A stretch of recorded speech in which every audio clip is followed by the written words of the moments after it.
નમસ્કાર વિદ્યાર્થી મિત્રો, વર્લ્ડ ઇન બોક્સ યુટ્યુબ ચેનલમાં ફરી એકવાર આપ સૌનું હાર્દિક સ્વાગત છે। ડેઇલી 5 અંતર્ગત આજના લેક્ચરની અંદર આપણે વાત કરીશું બંધારણના પૂછાયેલા અને અગત્યના 5 પ્રશ્નો વિશે। તો સૌથી પહેલા વાત કરીએ ક્વેશ્ચન નંબર 1। તો પ્રશ્ન એવો પૂછવામાં આવ્યો છે કે સુપ્રીમ કોર્ટના ન્યાયમૂર્તિઓની નિમણૂક કયા અનુચ્છેદ મુજબ કરવામાં આવે છે।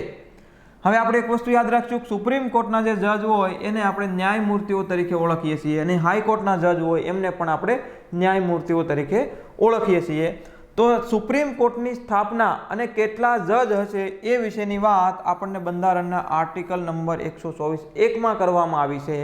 અને જે પ્રશ્ન પૂછવામાં આવ્યો છે કે ન્યાયમૂર્તિઓની નિમણૂક સંબંધિત જોગવાઈઓ છે એ બંધારણના આર્ટિકલ નંબર 124(2) કરવામાં આવેલી છે। અને આ ન્યાયમૂર્તિઓની લાયકાત શું રાખવામાં આવશે એ સંબંધિત જોગવાઈ આપણને બંધારણના આર્ટિકલ નંબર 124(3) ની અંદર કરવામાં આવેલી છે। અને આ ન્યાયમૂર્તિઓને હટાવવા સંબંધિત બાબતો છે એ આપણને 124(4) કરવામાં આવેલી છે। તો આપણે શરૂઆતની અંદર બંધારણ લાગુ થયું ત્યારની વાત કરીએ તો આ ન્યાયમૂર્તિઓની જે સંખ્યા છે એ 7 અન્ય ન્યાયમૂર્તિઓ અને એક મુખ્ય એમ કરી અને 8 ન્યાયમૂર્તિઓની વ્યવસ્થા કરવામાં આવેલી। તો આપણે અત્યાર સુધી વર્તમાનની અંદર આપણે જોઈએ છીએ 2020માં તો આપણને 34 ન્યાયમૂર્તિઓની સંખ્યા જોવા મળે છે, 33 અન્ય અને એક મુખ્ય। તો સમય અનુસાર છે આની સંખ્યા વધારવામાં આવી। તો એક નજર ફેરવી લઈએ કે કેવી રીતે એની સંખ્યા વધારવામાં આવી, કયા કયા વર્ષે વધારવામાં આવી છે। તો 1950ની અંદર 7 + 1 મુખ્ય અને 8 ન્યાયમૂર્તિઓ હતા। તો 1956ની અંદર 10 + 1 મુખ્ય 11 ન્યાયમૂર્તિઓ હતા। અને 1960ની અંદર 13 + 1 એમ કરી અને 14 ન્યાયમૂર્તિઓ હતા।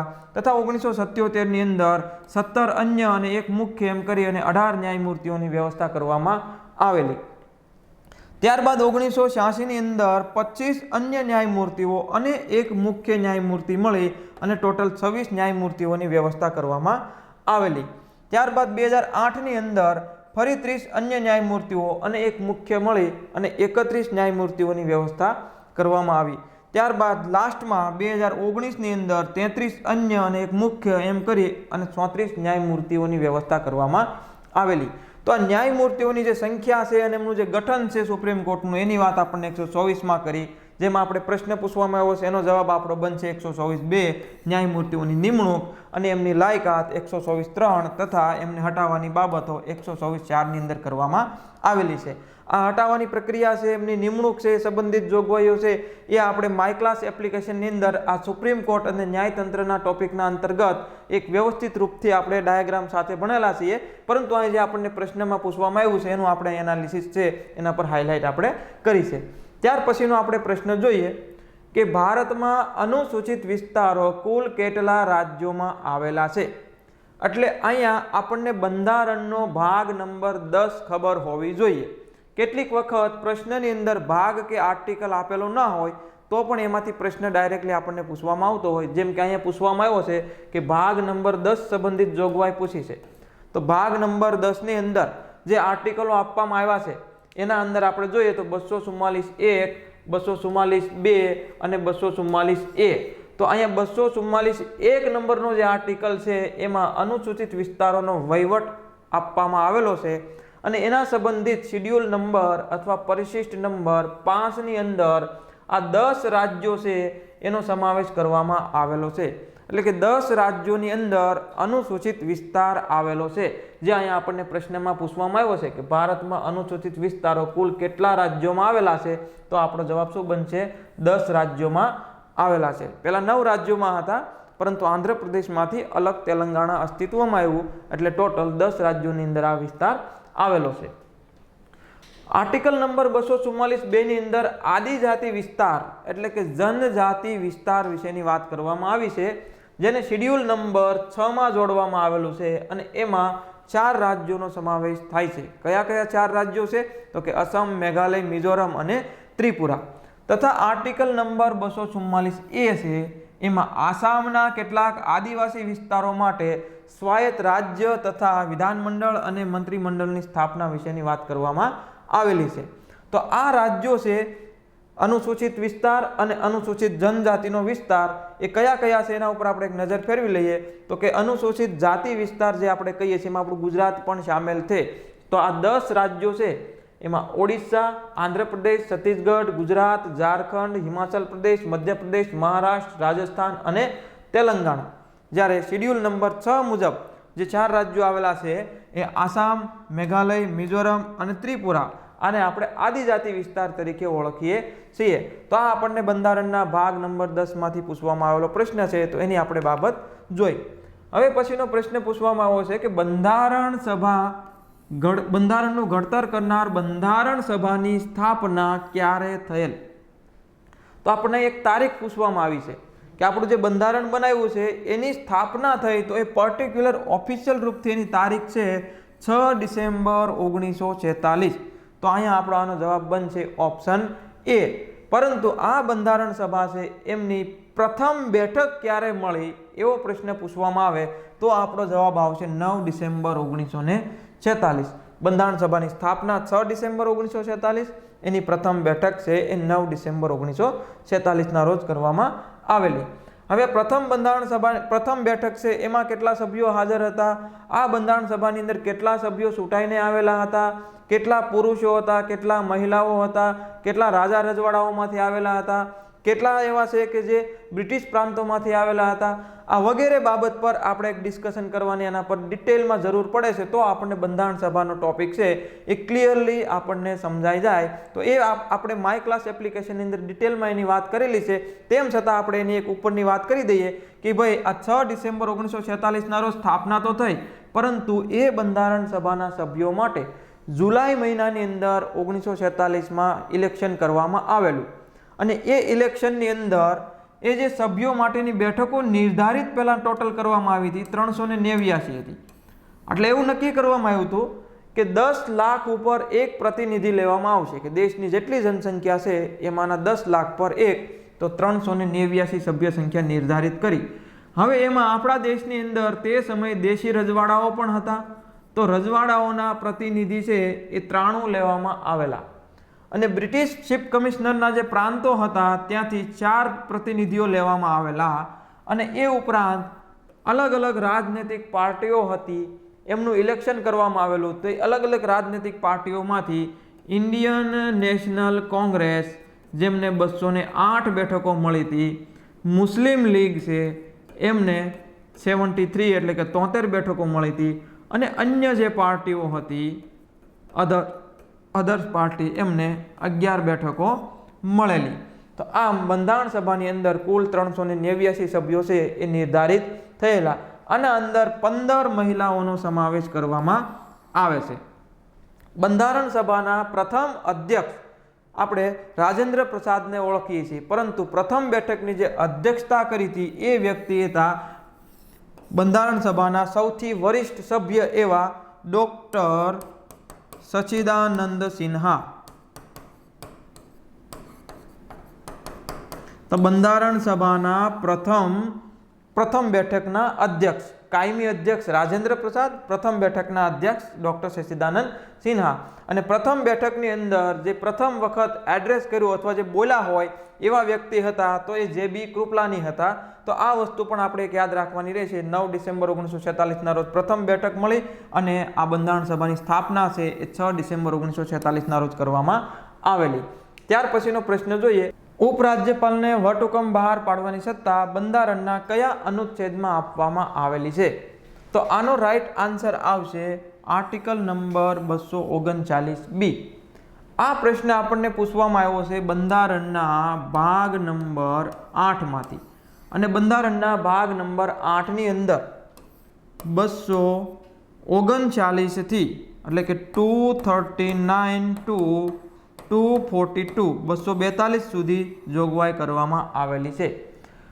વટહુકમ એટલે શું કે સદન હાજર ન હોય અને કાનૂન બનાવવાની જરૂર પડે તો કેન્દ્રની અંદર રાષ્ટ્રપતિ 123 નંબરના આર્ટિકલથી વટહુકમ બહાર પાડે છે અને રાજ્યની અંદર રાજ્યપાલ છે એ બંધારણના આર્ટિકલ નંબર 213 મુજબ વટહુકમ બહાર પાડે છે. તો તો એવી જ રીતે એવા કેન્દ્ર શાસિત પ્રદેશો જ્યાં સરકારો આવેલી છે તો એ કેન્દ્ર શાસિત પ્રદેશોના સદન છે એ હાજર ન હોય અને વટહુકમ બહાર પાડવાની જરૂર પડે તો ત્યાંના ઉપરાજ્યપાલ હોય છે એ વટહુકમ બહાર પાડે છે. તો એની જોગવાઈ આપણને બંધારણના આર્ટિકલ નંબર 239 બીમાં આપવામાં આવેલી છે. તો જોઈએ આપણે ભાગ નંબર 8 ને એના ઉપર થોડો નજર ફેરવી લઈએ કે ભાગ નંબર 8 ની અંદર કેન્દ્ર શાસિત પ્રદેશોના વહીવટની વાત કરી છે. તો આપણે નકશામાં જોઈએ કે કુલ કેટલા કેન્દ્ર શાસિત પ્રદેશો આવેલા છે. તો 8 કેન્દ્ર શાસિત પ્રદેશો આપણને વર્તમાન પરિસ્થિતિમાં જોવા મળે છે. ઉત્તરથી દક્ષિણ સુધી જોઈએ તો સૌથી ઉપર છે એ લદ્દાખ, ત્યારબાદ જમ્મુ કાશ્મીર, ચંદીગઢ, દિલ્હી, દાદરા નગર હવેલી અને દીવ દમણ, ત્યારબાદ પુડ્ડુચેરી અને ત્યારબાદ લક્ષદ્વીપ અને આંદામાન નિકોબાર. તો આ ટોટલ 8 કેન્દ્ર શાસિત પ્રદેશો આપણને ત્યાં અહીંયા આપવામાં આવ્યા છે. હવે અહીં એક વસ્તુ યાદ રાખજો કે દાદરા નગર હવેલી અને દીવ દમણ છે આ ત્રણેયને ભેગા કરવામાં આવ્યા. પહેલા દીવ દમણ એક અલગ હતું અને દાદરા નગર હવેલી અલગ હતું. એટલે આ ત્રણેય પ્રદેશો ભેગા કરી અને એટલે 2 કેન્દ્ર શાસિત પ્રદેશો, પહેલા આ છે 3 પ્રદેશ પણ 2 કેન્દ્ર શાસિત પ્રદેશોને 2020 ની અંદર ભેગા કરી અને એક કેન્દ્ર શાસિત પ્રદેશ બનાવવામાં આવેલું. એવી જ રીતે અહીંયા જુઓ તો અહીંયા એક માહે આવેલું છે, અહીંયા કરાઈકલ આવેલું છે અને અહીંયા યનમ આવેલું છે અને અહીંયા પોંડિચેરી આવેલું છે. તો આ ચારેય પ્રદેશો મળી અને એક કેન્દ્ર શાસિત પ્રદેશ બને છે. એને આપણે પુડ્ડુચેરી નામ આપેલું છે, એટલે કે પુડ્ડુચેરી કેન્દ્ર શાસિત પ્રદેશ આવેલું છે. તો આ 8 કેન્દ્ર શાસિત પ્રદેશો વિશેની વાત આપણને બંધારણના ભાગ નંબર 8માં કરવામાં આવી છે. તો આવા કેન્દ્ર શાસિત પ્રદેશનો વહીવટ છે એ કોણ કરશે, કેવી રીતે કરશે? તો રાષ્ટ્રપતિ છે બંધારણના આર્ટિકલ નંબર 239 મુજબ આ કેન્દ્ર શાસિત પ્રદેશની અંદર વહીવટદારની નિમણૂક કરવામાં આવશે અથવા વહીવટદારની નિમણૂક કરે છે. હવે વહીવટદાર અને ઉપરાજ્યપાલ એક પદ આપણને જોવા મળશે કેન્દ્ર શાસિત પ્રદેશોમાં. તો ઉપરાજ્યપાલ જે છે એમની પાસે વહીવટદાર કરતાં સત્તા થોડી વધારે રહેલી છે, જ્યારે વહીવટદાર છે એમની પાસે સત્તા ઓછી રહેલી છે. ડાયરેક્ટલી રાષ્ટ્રપતિના અંતર્ગત કામ કરતા હોય છે. જો કે ઉપરાજ્યપાલ પણ રાષ્ટ્રપતિના અંતર્ગત જ કામ કરતા હોય છે, પરંતુ જ્યાં સરકાર આવેલી છે ત્યાં સરકારની વાત પણ એમને માનવાની હોય છે. તો વહીવટદાર હોય એવા 4 કેન્દ્ર શાસિત પ્રદેશો આપણને જોવા મળે છે: લદ્દાખ, ચંદીગઢ, દીવ દમણ અને દાદરા નગર હવેલી તથા લક્ષદ્વીપ. અને જ્યાં ઉપરાજ્યપાલ આવેલા હોય એવા 4 કેન્દ્ર શાસિત પ્રદેશો જોવા મળે છે: જમ્મુ કાશ્મીર, દિલ્હી, પુડ્ડુચેરી, આંદામાન અને નિકોબાર. ત્યાર પછી આપણે વાત કરીએ 239 બાદ 239 આ એક નવો આર્ટિકલ જોડવામાં આવ્યો અને એવી વ્યવસ્થા શરૂ કરવામાં આવી કે ભાઈ કેન્દ્ર શાસિત પ્રદેશોની અંદર પણ સરકારો ગઠિત કરી શકાય છે. કેન્દ્ર શાસિત પ્રદેશની અંદર વિધાનમંડળની સ્થાપના કરી શકાય છે અને મંત્રી પરિષદની સ્થાપના કરી શકાય છે. એ 14મો બંધારણીય સુધારો 1962 થી આ વ્યવસ્થા શરૂ કરવામાં આવેલી. ત્યાર પછી દિલ્હી માટે વિશેષ જોગવાઈ માટેની એક જોગવાઈ જોડવામાં આવી 239 69મો બંધારણીય સુધારો 1991 થી. અને આની સાથે સાથે જ 239 જોડવામાં આવ્યું કે કેન્દ્ર શાસિત પ્રદેશોની અંદર રાષ્ટ્રપતિ શાસન છે એ લગાવી શકાય છે. જ્યાં સરકાર આવેલી છે અને સરકાર બંધારણ મુજબ કામ ના કરતી હોય તો ત્યાં પણ રાષ્ટ્રપતિ શાસન લગાવી શકાય. એવી જોગવાઈ 69મો બંધારણીય સુધારો 1991 રોજ કરવામાં આવેલો. 239 ની અંદર વટહુકમ બહાર પાડવાની સત્તા ઉપરાજ્યપાલને આપવામાં આવેલી, જે 27મો બંધારણીય સુધારો 1971 થી જોડવામાં આવ્યું, જે આપણને પરીક્ષામાં પૂછવામાં આવેલો આ પ્રશ્ન છે. જો પ્રશ્ન આપણને એ જ પૂછ્યો છે, વટહુકમ બહાર પાડવાની સત્તા ઉપરાજ્યપાલને બંધારણના કયા અનુચ્છેદમાં દર્શાવવામાં આવી છે? તો 239 તો અહીંયા આપણે એ જ વાત કરીએ છીએ કે 239 ની અંદર આ વ્યવસ્થા કરેલી છે. 240 ની અંદર અમુક કેન્દ્ર શાસિત પ્રદેશો માટે રાષ્ટ્રપતિ છે એ કાનૂનો બનાવી શકે છે, એ સંબંધિત જોગવાઈઓ કરવામાં આવેલી. 241 નંબરના આર્ટિકલમાં કેન્દ્ર શાસિત પ્રદેશો માટે વડી અદાલત અથવા હાઈકોર્ટની વાત કરવામાં આવેલી છે. તો આપણે એક વસ્તુ યાદ રાખવાની રહેશે કે 2 જ એવા કેન્દ્ર શાસિત પ્રદેશો છે કે એમની પાસે પોતાની હાઈકોર્ટ આવેલી છે. બાકીના કેન્દ્ર શાસિત પ્રદેશો છે એ અલગ બાજુનું રાજ્ય હોય એની સાથે હાઈકોર્ટ છે એનું શેરિંગ કરે છે. તો કયા એવા રાજ્ય છે કે પોતાની હાઈકોર્ટ આવી હોય? એક છે જમ્મુ કાશ્મીર અને બીજું કયું રાજ્ય છે તો કે દિલ્હી રાજ્ય છે. એમની પાસે પોતાની હાઈકોર્ટ આવેલી છે. બાકી લદ્દાખ છે તો લદ્દાખની હાઈકોર્ટ છે એ જમ્મુ કાશ્મીરની સાથે શેરિંગ કરે છે. ચંદીગઢની હાઈકોર્ટ છે તો એ પંજાબ અને હરિયાણા હાઈકોર્ટની સાથે એમનું શેરિંગ આવેલું છે. દિલ્હી હાઈકોર્ટ પોતાની સ્વતંત્ર હાઈકોર્ટ છે. દીવ દમણ અને આ દાદરા નગર હવેલી છે તો એમની હાઈકોર્ટ છે એ બોમ્બે હાઈકોર્ટ રહેલી છે. પુડ્ડુચેરીની હાઈકોર્ટ છે એમની બાજુમાં આવેલું તમિલનાડુ રાજ્યની અંદર મદ્રાસ હાઈકોર્ટ છે એમની સાથે એ હાઈકોર્ટનું શેરિંગ કરે છે, એટલે કે મદ્રાસ હાઈકોર્ટ રહેલી છે. લક્ષદ્વીપ માટે છે તો કે બાજુમાં આવેલું રાજ્ય કેરળ તો એમના માટે કેરળ હાઈકોર્ટ છે. અને આંદામાન અને નિકોબાર છે એ બંગાળની ખાડીમાં આવેલા છે આ ટાપુઓ, અને આ કેન્દ્ર શાસિત પ્રદેશની હાઈકોર્ટ છે એ કોલકાતા હાઈકોર્ટ તરીકે આપણે ઓળખીએ છીએ. એમનું શેરિંગ છે કોલકાતા હાઈકોર્ટ સાથે છે. હવે આ કેન્દ્ર શાસિત પ્રદેશોનું અસ્તિત્વ કેવી રીતે આવ્યું તો આપણને બધાને ખબર છે. હમણાં 2019ની અંદર જમ્મુ કાશ્મીર રાજ્યમાંથી ભાગ કરી અને 2 કેન્દ્ર શાસિત પ્રદેશો બનાવવામાં આવ્યા, એક જમ્મુ કાશ્મીર અને એક બીજું લદ્દાખ. 1966ની અંદર ચંદીગઢને કેન્દ્ર શાસિત પ્રદેશ બનાવવામાં આવ્યું અને દિલ્હીને 1956માં કેન્દ્ર શાસિત પ્રદેશ બનાવવામાં આવેલું. દીવ દમણ છે એમને 1962માં કેન્દ્ર શાસિત બનાવેલું. દાદરા નગર હવેલીને 1961માં કેન્દ્ર શાસિત પ્રદેશ બનાવેલું. પરંતુ 2020ની અંદર 26 જાન્યુઆરી 2020માં બંને કેન્દ્ર શાસિત પ્રદેશોને ભેગા કરી અને એક કેન્દ્ર શાસિત પ્રદેશ તરીકે ઓળખવામાં આવ્યું, દીવ દમણ અને દાદરા નગર હવેલી. એવી રીતે પુડ્ડુચેરી છે એને 1966ની અંદર કેન્દ્ર શાસિત પ્રદેશ બનાવવામાં આવ્યું, તથા લક્ષદ્વીપ છે એને 1956માં કેન્દ્ર શાસિત પ્રદેશ બનાવવામાં આવ્યું, અને આંદામાન અને નિકોબારને 1961ની અંદર કેન્દ્ર શાસિત પ્રદેશ બનાવવામાં આવેલું. ત્યાર પછીનો પ્રશ્ન આપણે જોઈએ એ પહેલાં આપણે જોઈએ કે 1874ની અંદર બ્રિટિશ શાસનમાં પણ આવા પ્રદેશોની વાત કરવામાં આવેલી હતી, અને જેને અનુસૂચિત જિલ્લાઓ અથવા શેડ્યુલ્ડ ડિસ્ટ્રિક્ટ તરીકે ઓળખવામાં આવતા હતા. અને 242 નંબરનો આર્ટિકલ છે એને 7મા બંધારણીય સુધારા દ્વારા એને સમાપ્ત કરવામાં આવેલો. તો નેક્સ્ટ ક્વેશ્ચન આપણે જોઈએ કે નીચેનામાંથી કોણ વિધાન પરિષદના મતદાર મંડળનો ભાગ નથી? એટલે અહીંયા આપણને વિધાન પરિષદમાંથી પ્રશ્ન પૂછવામાં આવ્યો છે. જેમ રાષ્ટ્રપતિનું મતદાર મંડળ હોય છે એવી જ રીતે વિધાન પરિષદનું પણ એક મતદાર મંડળ છે. તો વિધાન પરિષદના સભ્યોને કોણ મતદાન કરે છે? તો ઓપ્શન આપણને આ પાસે જોઈ લઈએ કે રાજ્યના સરપંચ તથા પંચાયતના સભ્યો, રાજ્યના નગરપાલિકાના સભ્યો અને પ્રમુખો, રાજ્યના તમામ ચૂંટાયેલા ધારાસભ્યો, રાજ્યના તમામ શિક્ષકો અને રાજ્યના તમામ સ્નાતકો. તો આનો જવાબ કરવો હોય તો આપણને વિધાન પરિષદ વિશે ખબર હોવી જોઈએ. જેવી રીતે કેન્દ્રની અંદર રાજ્યસભા આવેલું છે એવી જ રીતે રાજ્યની અંદર વિધાન પરિષદ આવેલું છે. કેન્દ્રમાં જેવી રીતે લોકસભા આવેલું છે એવી જ રીતે રાજ્યની અંદર વિધાનસભા આવેલું છે. તો આ રાજ્યસભા છે કેન્દ્રનું ઉપલું સદન છે, એવી જ રીતે વિધાન પરિષદ પણ રાજ્યનું ઉપલું સદન છે. હવે આ વિધાન પરિષદો છે એ બધા રાજ્યોમાં આવેલી નથી. 6 રાજ્યોની અંદર આપણને વર્તમાન પરિસ્થિતિમાં જોવા મળે છે. કયા કયા 6 રાજ્ય છે તો કે ઉત્તર ભારતની અંદર આપણે જોઈએ તો 3 રાજ્યો જોવા મળે છે. એમાં એક ઉત્તર પ્રદેશ, બીજું છે બિહાર, ત્રીજું છે મહારાષ્ટ્ર, અને દક્ષિણ ભારતના 3 રાજ્ય આપણને જોવા મળે છે. એમાં એક છે તેલંગાણા, બીજું છે આંધ્રપ્રદેશ અને ત્રીજું છે કર્ણાટકા. જમ્મુ કાશ્મીર પણ હતું, પરંતુ 2019થી જમ્મુ કાશ્મીરને વિધાન પરિષદ છે સમાપ્ત કરવામાં આવેલી છે. એટલે વર્તમાન પરિસ્થિતિમાં 6 રાજ્યોની અંદર આપણને વિધાન પરિષદ જોવા મળે છે. હવે આ વિધાન પરિષદના સભ્યો હોય છે અને કોણ મતદાન કરે છે તો એનું મતદાર મંડળ છે એમાં આપણને સૌથી પહેલા આપણે વાત કરીએ કે એ રાજ્યના 4 પ્રકારના એમાં મતદાતા હોય છે. એમાં એક હોય છે MLA, એટલે કે મેમ્બર્સ ઓફ લેજિસ્લેટિવ એસેમ્બલી. જે રાજ્યની અંદર વિધાન પરિષદ આવેલી છે એ રાજ્યના વિધાનસભાના ચૂંટાયેલા સભ્યો હોય છે એ આમાં મતદાન કરે છે.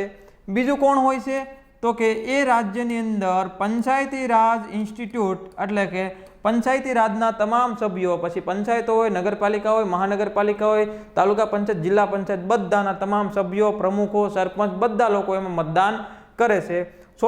ત્રીજું કોણ આવશે તો કે જે રાજ્યની અંદર શિક્ષકો રહેલા છે, સરકારી શિક્ષકો છે, એ શિક્ષકો એમાં મતદાન કરે છે। અને ચોથું કોણ આવશે તો કે જે રાજ્યની અંદર આ વિધાન પરિષદ આવેલી છે એ રાજ્યના સ્નાતક લોકો છે એ આમાં મતદાન કરશે। એટલે ગ્રેજ્યુએટ લોકો, શિક્ષકો, પંચાયતી રાજના સભ્યો અને MLA આ 4 એમના મતદાતા આવેલા છે। હવે આમાં તફાવત એટલો છે કે શિક્ષકો છે એ તમામ શિક્ષકો મતદાન નથી કરતા। કેવા શિક્ષકો મતદાન કરશે તો કે 3 વર્ષ જૂના શિક્ષકો હોવા જોઈએ, 3 વર્ષનો એમને અનુભવ હોવો જોઈએ, ઉપરાંત એ માધ્યમિક કક્ષા અથવા એનાથી વધારેના લેવલ પર ભણાવતા હોવા જોઈએ। તો એવા શિક્ષકો આમાં મતદાન કરશે। તો અહીંયા ઓપ્શનની અંદર અહીંયા એક રાજ્યના તમામ શિક્ષકો આપ્યા છે એ આપણું શું બને છે? ખોટું બને છે। તમામ શિક્ષકો નહીં, 3 વર્ષ જૂના અને જેમને માધ્યમિક કક્ષા અથવા એનાથી વધારેના ધોરણમાં ભણાવવાનો અનુભવ હોય એવા 3 વર્ષના અનુભવી શિક્ષકો મતદાન કરશે।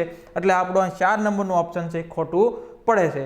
ત્યાર પછી સ્નાતક, તો આ સ્નાતક કેવા હોવા જોઈએ? 3 વર્ષ જૂના સ્નાતક હોવા જોઈએ। એટલે ગ્રેજ્યુએશન કરેલું હોય, એના 3 વર્ષ થઈ ગયા હોય એવા વિદ્યાર્થીઓ અને એવા જે વ્યક્તિઓ છે એ વિધાન પરિષદની અંદર મતદાન કરે છે।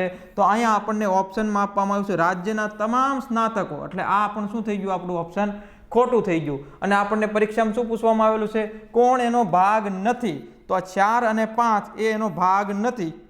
તો અહીં ઓપ્શન આવશે આપણો 4 અને 5 એટલે કે ડી।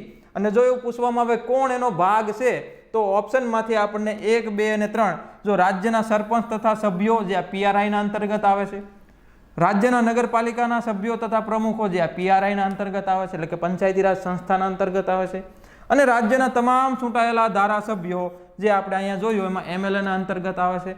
તો આ ટોટલ ધારાસભ્યો મળી અને 1/3 સભ્યોને મતદાન કરે છે, વિધાન પરિષદના સભ્યોને, અને પંચાયતી રાજના તમામ સભ્યો મળી અને 1/3 સભ્યોને મતદાન કરે છે।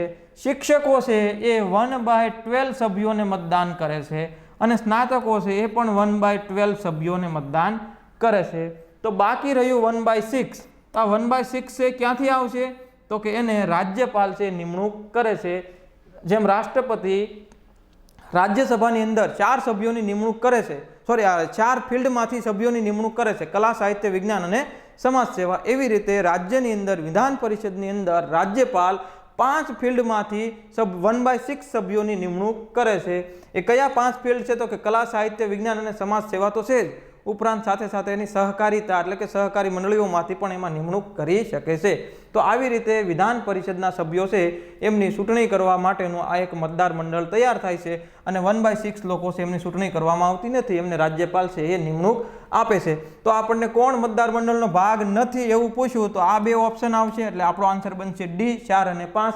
અને કોણ મતદાર મંડળનો ભાગ છે તો આપણો આન્સર આવશે એ 1, 2, 3 અને 1, 2 અને 3 આ મતદાર મંડળનો ભાગ છે, જ્યારે આ બંને મતદાર મંડળનો ભાગ નથી। તો આ પ્રશ્ન આપણને વિધાન પરિષદમાંથી પૂછવામાં આવ્યો છે।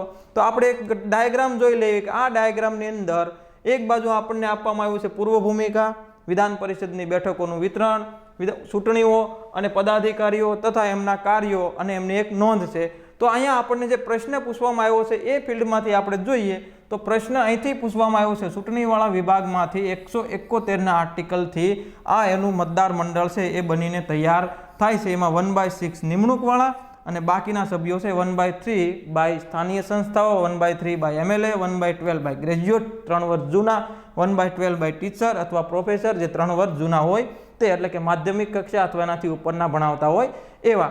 આ આખો ચાર્ટ છે વિધાન પરિષદ આપણે માય ક્લાસની અંદર આખું ભણેલા છીએ, પરંતુ અહીંયા આપણે એમાંથી ખાલી એક પોઈન્ટ લીધો છે જે આપણી પરીક્ષામાં પૂછવામાં આવ્યો છે એ તમને અહીંયા રજૂ કર્યો છે। તો આ એનું મતદાર મંડળ રહેશે। બસ તો આવી જ રીતે આપણે અગાઉ પૂછાયેલા અને અગત્યના 5 પ્રશ્નો હોય એ લઈ અને મળતા રહીશું YouTube વિડીયો પર, અવારનવાર આપણે આના પર ચર્ચા કરતા રહીશું। તો મળીએ નેક્સ્ટ વિડીયોમાં।